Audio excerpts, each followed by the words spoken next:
Hello and welcome to this episode of DIZO Talk. This is where professionals like us from different walks of life share with you the slice of some knowledge we have accumulated through the years so that you never cease to be different. We have got something extremely fun, interesting and unique to share with you because I am about to teach you something which is known as tutting. So what is tutting really? Tutting is a very beautiful and amazing art form where you form geometrical shapes with your hands and fingers while moving them to the beats. How did I learn to tut? My love for this art form was bloomed when I watched Tuttix. I was mesmerized by their moves and I knew from that moment that I need to learn this art form. I made the internet my guru. There are tons of free videos available online that have been my inspiration to learn this art. If I can, you can too. And as the saying goes, practice makes man perfect. So you can watch more and more YouTube videos every day to get better and better at it. So what is my advice for beginners? So I personally focus on three concepts while tutting. One is your clean lines and angles. Now this is very basic but very important. Second is the shapes. How you make different shapes from your hands and fingers. This is intermediate but equally important. The third thing that I focus on is the combos. So it is basically nothing but how do you move your shapes.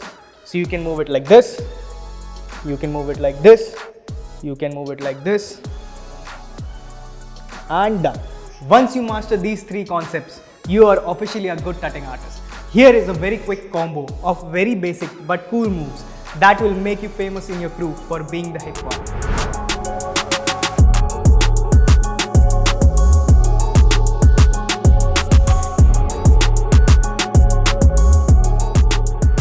So now we'll start with the choreography. With the very first step, you will make a circle with your right hand and then you take your left hand, making sure that the watch is facing forward.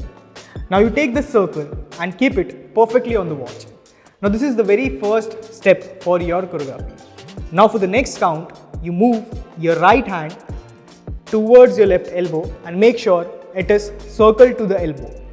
Now you move your left hand, making sure that again the watch reaches the circle. Then you move your elbow downwards. Then you move your elbow upwards. With the same hand, you drop. And now you isolate your left hand, take the right hand towards the watch. Now with this, you make this as a fixed point and you bring both your elbows together, making sure you take both your hands towards the left. Now we'll do a small finger move, starting with the pinky finger and followed by the index finger. We'll do it again and done. Now after this, you have to make the hands of the clock. For that, you'll take your right hand up, move the thumb out and the pinky finger out, and you will cover this to make an illusion of the clock. Now you see, you have hands of the clock making a circle and done. Then move your hands forward, your palm facing forward, close it, isolate the right hand, bring the left hand in, roll up, roll down, bring it out. Now isolate the left hand, bring the right hand in, roll up, roll down and apart from each other. Now you make a D with both your hands near to your chest. So that is it guys. I hope you all like it.